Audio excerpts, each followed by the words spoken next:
fellow Toastmasters. This is the second opportunity for me to do this project. I'm in two paths, and I've already done the leadership survey once before, but I took it again.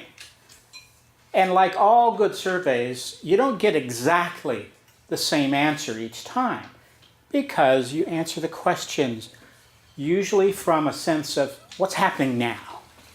Well, what's happening now for me in Toastmasters is a high-performance leadership project. It's usually abbreviated HPL, and it's one of the elements required to earn a distinguished Toastmaster. Well, I've done everything in the books and the leadership side to earn my second DTM, except the high-performance leadership project. This project is ongoing. We've already started. I've got a team pulled together, and we are beginning work soon. That's why this sheet was very helpful to me. Because I learned the first time when I took this that leadership is not just one thing. And it's not that we all have just one kind of leadership in us. There's a lot of different kinds of leadership. And most of you know that instinctively. And what you learn in this project is that the leadership style required at the time depends on the circumstances. It depends on your team. It depends on the project. It depends on a lot of different things. So this was a great review for me to tie another pass at the leadership survey and to learn some things that will help me make this project successful. Because I want to know, what kind of leader does my team need?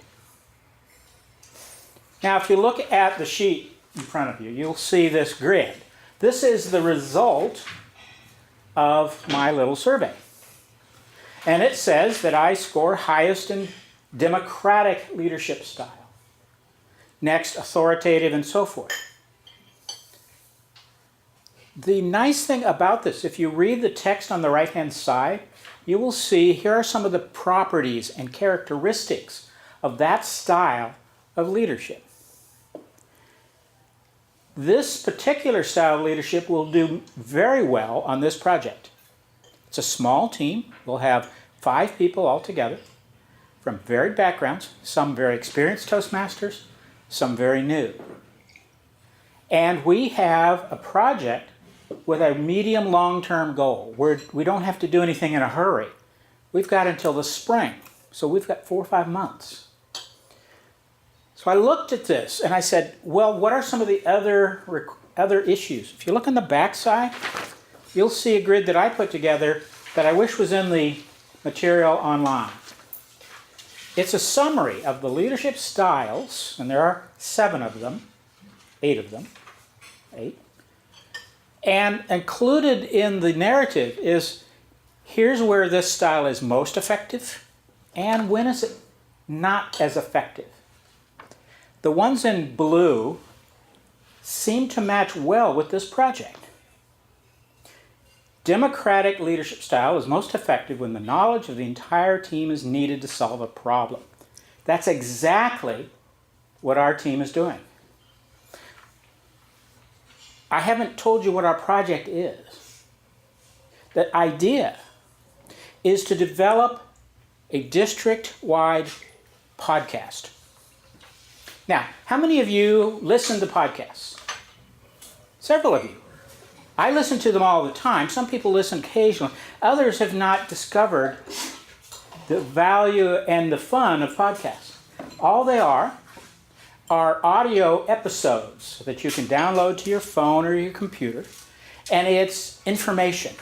It could be stories. I listen to old-time radio broadcasts that have been put into a podcast. Sometimes it's informational, news, or a topic. Randy could find out about investment opportunities. Jeff could find out about the Green Bay Packers. Everything you could want to know about the Green Bay Packers. I'm sure there's a Packers podcast.